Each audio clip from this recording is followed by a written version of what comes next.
Hey everyone, my name is Sara Harberson. I am America's college counselor. It's good to be back here for another Facebook Live. I hope you are able to join me. Make sure to give me some emojis and let me know where you're coming from, just so we know we are live and you can see and hear me well. But it's great to be back. This is a busy time of year for college admissions. We have a lot of high school seniors that submitted applications on November 1st. We have a lot more deadlines coming up, including November 15th is a big one for more early decision and early action programs. But a lot of students are gearing up for regular decision deadlines, and those usually happen in January for the most part. But I'm here for your questions, and I'm excited to see what's on your mind. I know for those high school seniors who submitted applications, I'm getting tons of questions from all of you about admissions portals. So if you are not familiar with that term, what it refers to is after you submit an application, that college admissions office will have a portal so that you can keep track of what they have. But I always get a lot of questions this time of year right after a deadline or right before a deadline because students want to make sure that the college has all the pieces of their application. What I will just mention quickly is that sometimes it takes the portal a couple of days or even a couple of weeks to be updated. A college admissions office could receive all the information from you, but sometimes they haven't processed it.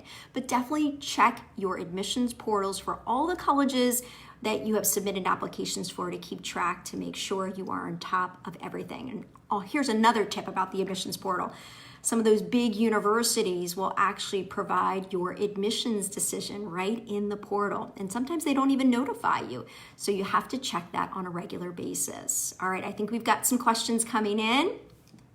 Hi, should I submit my first quarter grades to my early decision school and early action schools if they are good? I'm so glad that this question got asked.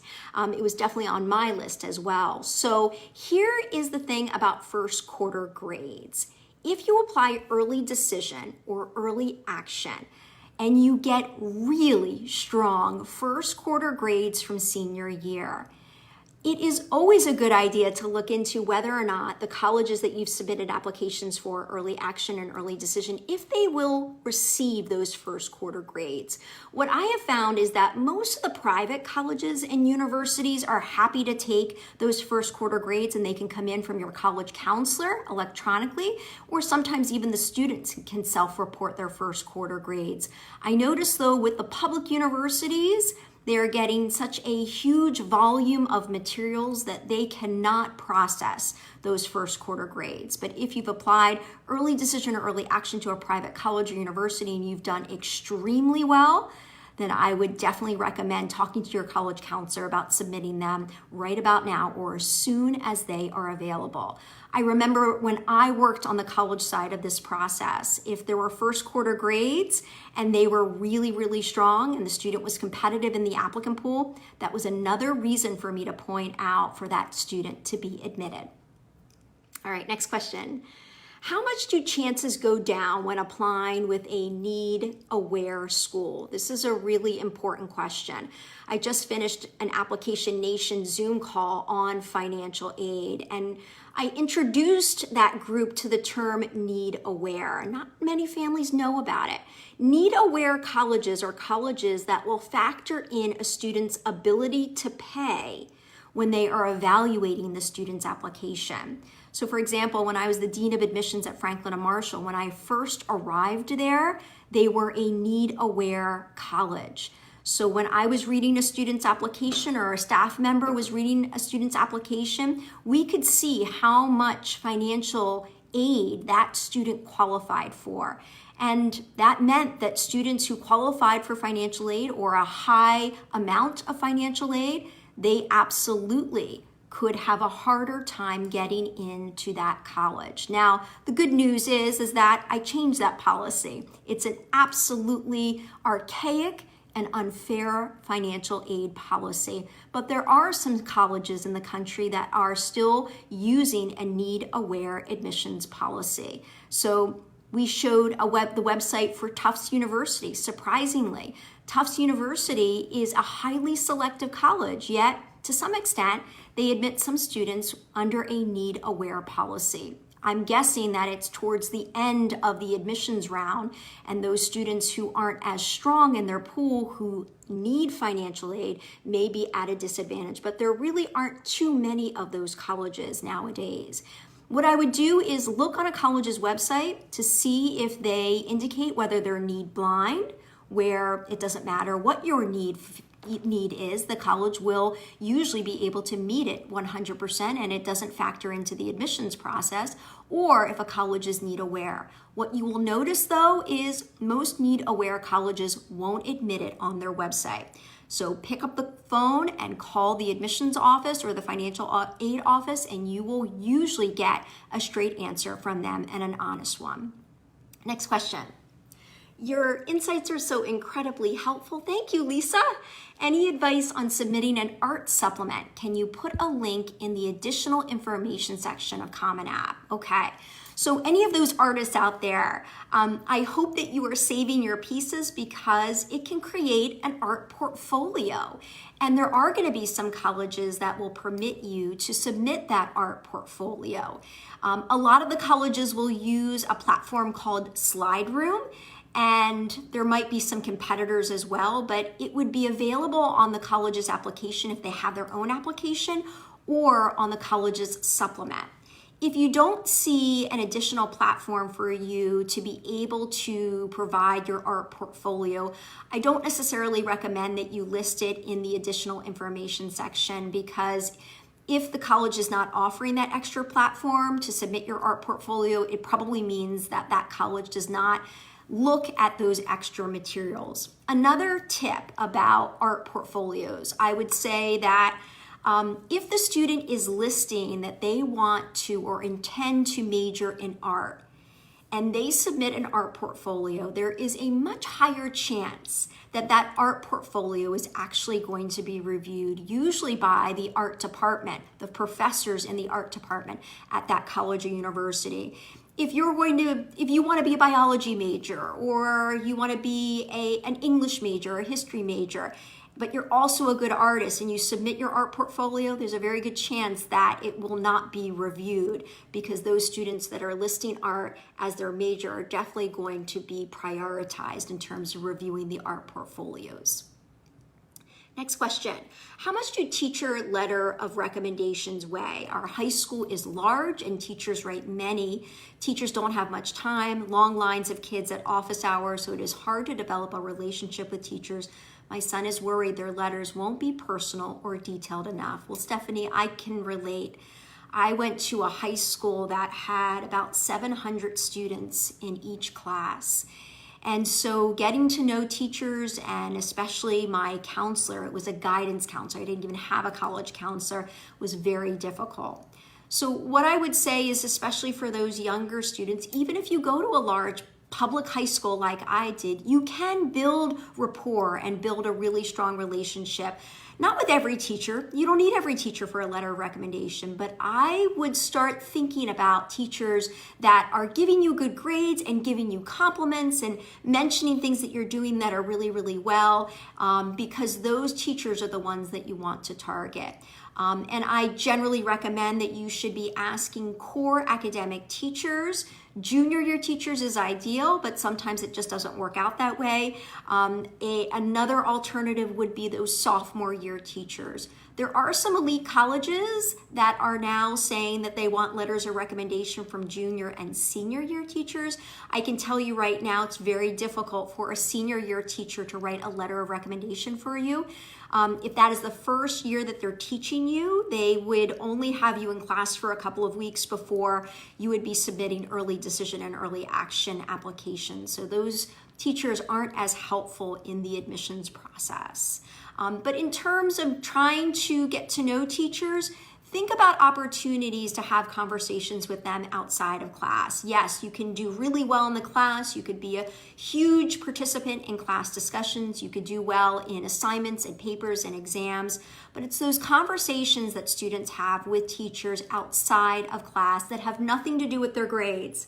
So if a student has a great idea or some crazy idea that they are thinking about pursuing as an independent study or possibly doing over the summer, talk to the teacher that is going to be a good mentor and possibly that matches up with that academic interest, because the moment you start talking to them about their academic field, they light up.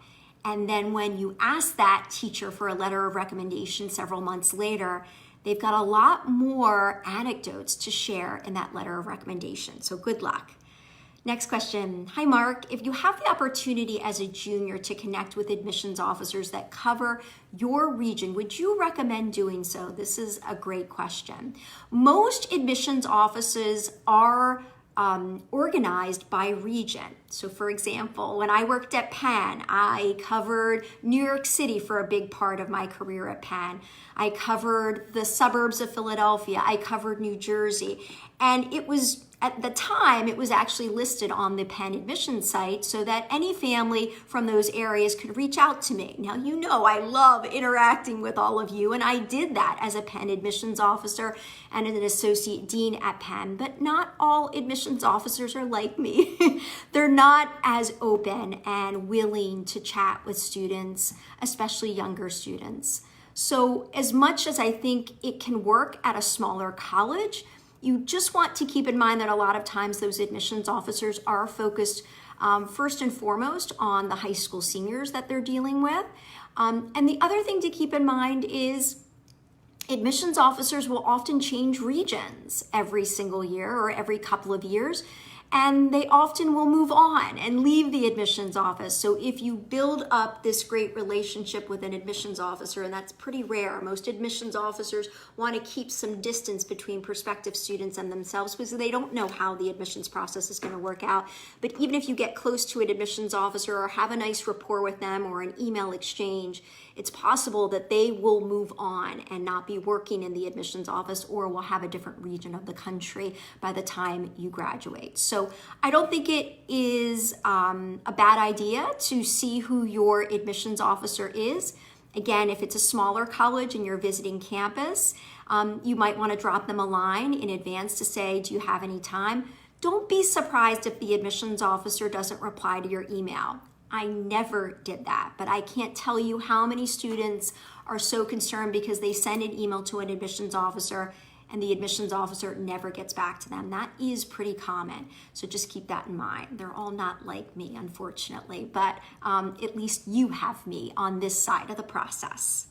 All right, next question. My son is applying undecided. Does that hurt his chances of getting into college? All right, so I'm a big proponent of encouraging students to identify some academic areas that are of interest to them, that they do well in, and that they've got some evidence to back up that interest. Because I know what it's like to read applications. And as much as most colleges will not admit to a specific major, they are trained to read that application in the context of the major listed. So especially if a student is applying to one of the more selective colleges or universities, I think it can be extremely helpful to have a major in mind. And you're not set on that. At most colleges, you're going to be declaring your major sophomore year, but you want to be pretty set on at least the undergraduate school that you're applying to. So if you like history and English and biology and communication and theater and chemistry, all those liberal arts majors are going to be housed in that one undergraduate program for the liberal arts. And it's very easy to shift majors and change your mind. It gets a little bit trickier when a student is trying to transfer internally from one undergraduate school at a university to another. So it's very difficult for a student who's been admitted to the liberal arts program at a university to try to transfer to business or engineering. But in terms of the major, again, I do like students to try to nail down as much as they can. You're usually not bound to the major, but you are usually bound to the program. So again, make sure you're paying attention to which undergraduate program you're applying to. Liberal arts, engineering, business, nursing. Sometimes there's a separate arts program or performing arts program. So just keep that in mind. But I do like when students list a major because I remember being on the receiving end of those applications. And when students listed a major and had the evidence to back it up, their applications were stronger. And if you want to know about evidence and how to back up your application, consider joining Application Nation because that's something that we talk about on a regular basis. I will mention that Application Nation, the younger group for the class of 2023, 2024, and 2025. If you join now, I'm doing one-on-one private sessions with families. So if you want to spend time with me one-on-one, make sure to sign up for Application Nation. We'll give you the link in the comment section below. Next question, how important are SAT, ACT scores for merit aid? If my student doesn't intend to submit scores because she's not in the middle 50% at a particular school, will that hurt her chances for merit aid there? Her transcript is very strong. She's followed your 5-4 plan, and her average is a 97 out of a 100 scale. So this family is definitely following a lot of the information that I provide publicly to all of you in my blogs and my resources during Facebook Lives, but also I provide this information in my Application Nation group. So what we saw this year in an Application Nation, we not just track acceptances, we definitely track all those college acceptances, but we also track merit scholarships. And so we have a full list that we share with our families that shows families, you know, which students got or which colleges gave out merit scholarships, how much, and also if the student submitted their test scores or not. So it's great information, especially for those younger families who are truly looking for merit scholarships. You can look at our list and look at what past Application Nation groups have experienced and gotten, and really, you know, build your college list from there. What we saw this past year, and that's when, you know, the test optional policies really came to be and really took off in many ways. What we saw this year is that our Application Nation students were getting merit scholarships whether they submitted test scores or not. And I anticipate that trend moving forward for the class of 2022. And there was also, I think it was an op-ed or an article in the Washington Post over the last couple of days that basically argues that a college should not be linking merit scholarship with test scores. And I think that's really going to continue to push colleges and universities that offer merit scholarships to be fair and equitable in giving out those merit scholarships, whether a student submits scores or not. So it sounds like your daughter is incredibly strong, and my guess is if she doesn't submit test scores, she's still going to be very competitive for those merit scholarships. So good luck to her. Next question, should we opt for independent study, which doesn't factor into the GPA, or take an AP class? Which is better to have on a transcript? Yes, so I often will tell students, make sure that you maximize your curriculum at your high school first and foremost with those academic classes. If you've exhausted the curriculum, or there is a scheduling conflict with a class that you really want to take, sometimes the high school, both private and public high schools, sometimes they will allow the student to take the class as an independent study. And that sometimes means you're doing a lot of the work on your own, but you have a teacher who would have been teaching you in the regular classroom, but they trust you a lot more to be able to do your work and keep up the pace as well. And there are some even AP classes that are taught on an independent level, so that students, if they wanted to take the AP exam at the end of the year, they could. But one thing I want all of you to be thinking about, if you are considering taking an independent study at your high school, I want you to ask your college counselor, number one, does it show up on the transcript? Number two, how will it show up on the transcript? Is it listed as an independent study? Is it independent study, AP, art history? The third thing is, will you get credit for it? The fourth thing is, will you get a grade for it? The fifth thing is, will it get factored into your cumulative GPA that's listed, if it is listed on your transcript? These are all really important questions to ask, because an independent study can sometimes be just as much work and sometimes even more work than the regular class. So you want to keep that in mind. Frankly, I don't have a problem with independent studies. I would just say that I would push your school to make sure it's on the transcript, it's listed clearly, and that the student is getting credit and a grade for it, because if not, it's a lot of extra work and you want to have something to show for that. Next question. I want to apply for pre-med, but I cannot volunteer in the field because of COVID. What do you suggest I do to show my interest in the field? Yeah, so there are a lot of students who are interested in being pre-med in college and hoping to go on to medical school or another professional program in the healthcare field. I would say that it's very common that students will have some activities on their activities list that point towards an interest in medicine.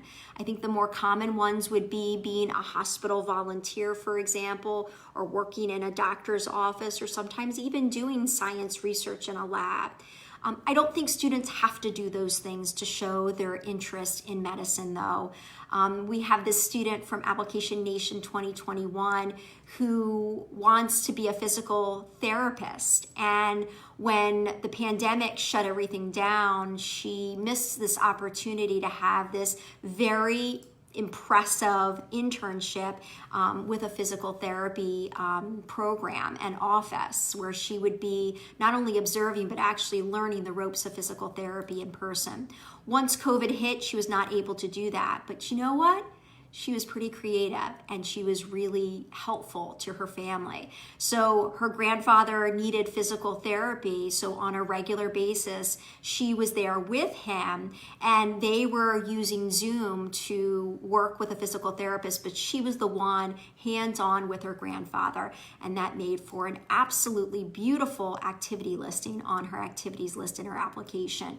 So I want you all to be creative. You don't have to do the traditional things. You can do more unusual things. The student who is interested in becoming a doctor but is also a phenomenal artist, you could actually start drawing human anatomy, and there are great opportunities for that. So just be creative and think outside the box, not only if you want to be pre-med in college, which is a popular and super competitive track, but no matter what you do, always think outside the box. If a whole group of students is doing one thing a certain way, you go in the other direction, as long as it's positive and it's meaningful for you.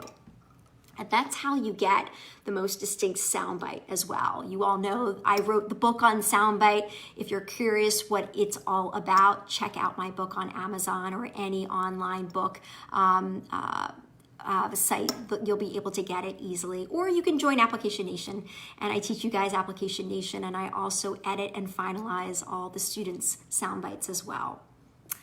Next question. Does it help when high school students participate in summer immersion programs at prestigious colleges? All right, so I call them pay-to-play programs for the most part. Almost every single college on this campus offers summer programs for high school students. Now, is it because they want to give students a taste of the college experience? Is it because they really value those strong, high-achieving high school students? The real reason is because they want to make money. And during the summer, it's a lot quieter on campus. No one is living in the dorms, and a lot of times the classes aren't up to the level that they are in the fall and the spring. So a college and university acts like a business. They need to make money. And so they create these summer programs for high school students that sometimes are a couple $100 or $15,000 for a couple of weeks to spend on campus.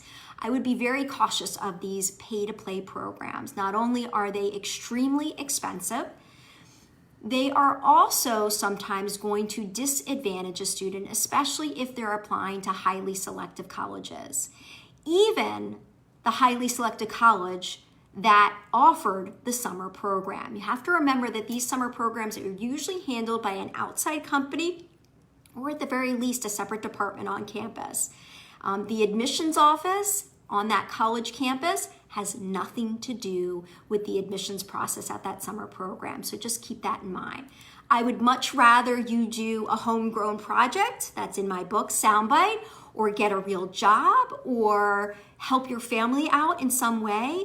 To me, the summer experience, I don't care what it is, as long as it's substantial. So if you did something, one day, once a month, that's not going to look as substantial as doing something for, let's say, all 10 weeks of the summer. If summer is 10 weeks or 12 weeks and you're working 30 to 40 hours a week, or you're volunteering 30 to 40 hours a week and you're doing it all summer. So think about the time commitment and also the impact that you can make. Next question, regarding foreign language.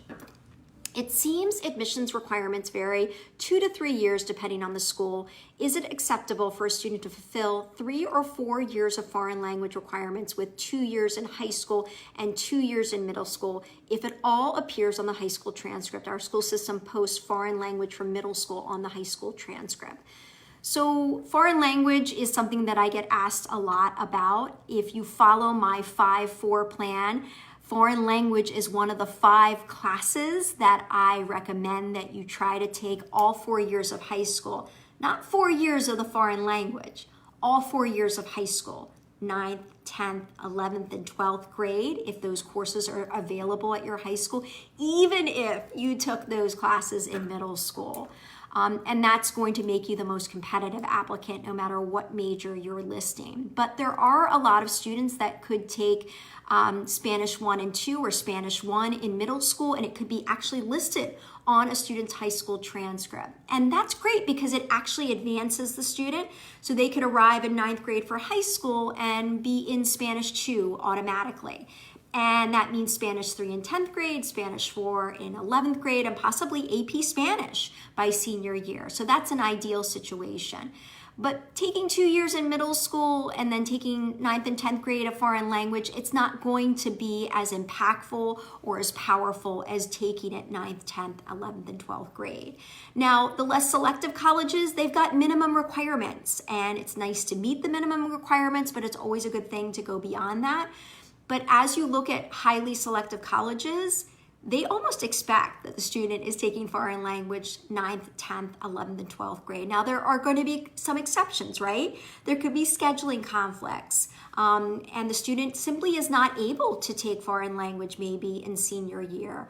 Or they've exhausted the curriculum where they took AP Spanish or AP French or AP German junior year and there weren't any more classes left at their high school. Or I just met with a family in our younger group in one of the one-on-one sessions this week. The student does a magnet program where the student takes their STEM classes at a local university, actually on campus, and then drives to their home high school for their English and social studies or history classes. And the program starts in 11th grade. The student took foreign language in 9th and 10th grade, but because the student has to travel between the college campus where they're taking their STEM classes and their home high school to take their other classes, there's simply no room in this student's schedule. I told the family not to worry as long as the student's college counselor is going to make a note of that in the letter of recommendation. And they can simply state this student is a part of the magnet program, and by 11th and 12th grade, there is simply no way to squeeze in foreign language for junior and senior year. As long as the counselor mentions it, you're gonna be okay. All right, next question. Do any students write thank you notes to admissions officers who visit their schools? Okay, so I get this question a lot.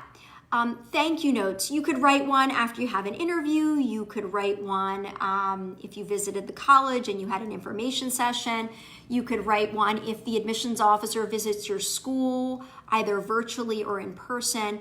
Thank you notes are nice things to do, and our parents and our grandparents would be proud of us, but you're going to find that the thank you notes really don't make that much of a difference in the admissions process. But I think it's the right thing to do, especially after an interview. So if you have an interview with an admissions officer, with a current college senior on that college's campus, or with an alumni interviewer, I would say the thank you note is appropriate, but it's not going to make a big difference in the admissions process. I created a template for our Application Nation family, so if they need to look at what a thank you email or thank you note looks like, they at least can look at that and then personalize it for themselves.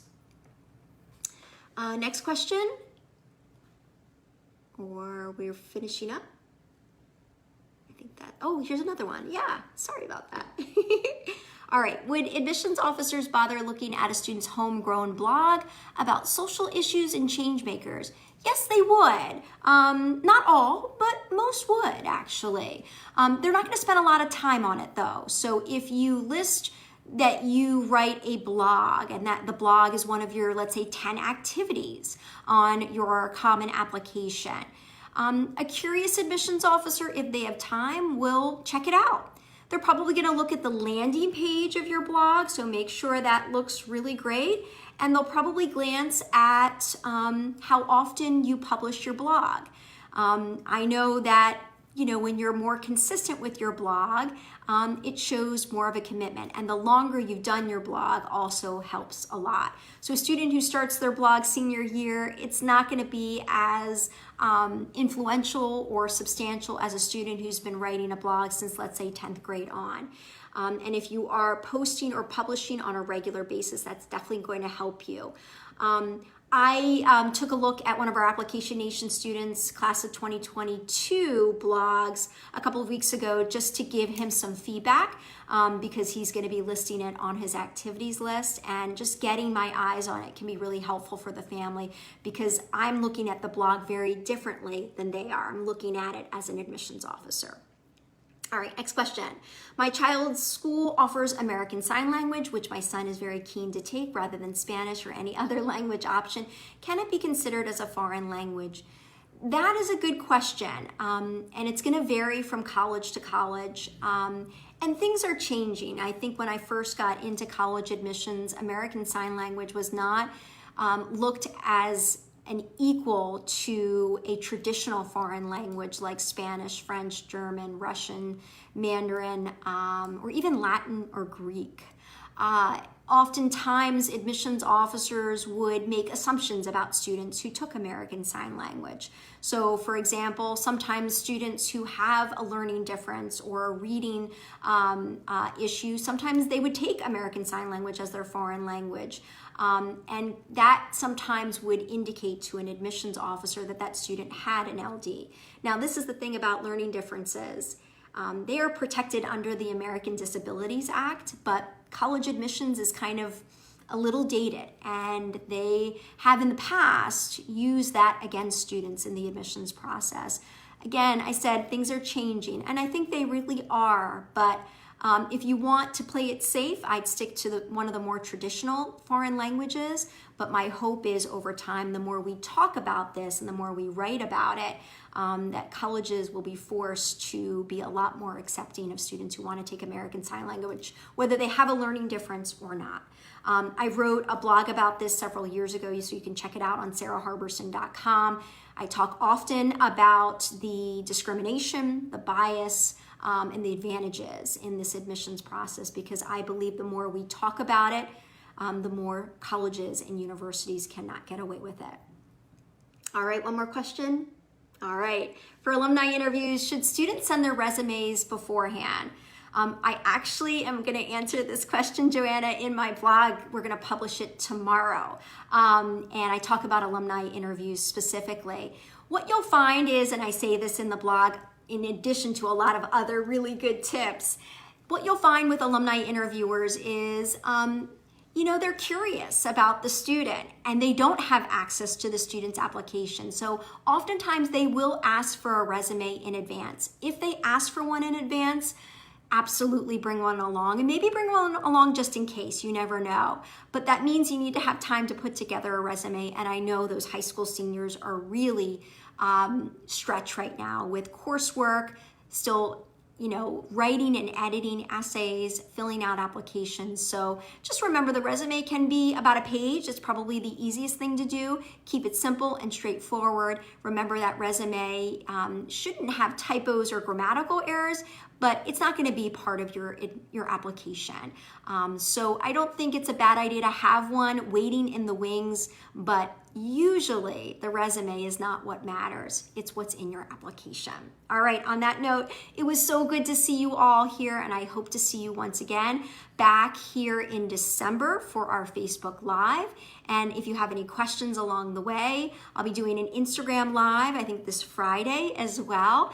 But if you want to work one-on-one with me or get the advantage and knowledge of an incredible rich community, check out Application Nation, because this is your chance to come in at a lower subscription rate and also get access to me pretty regularly. So thank you so much. It was great to see you all, and have a great night, great weekend, and a great Thanksgiving. Take care, everyone. Bye-bye.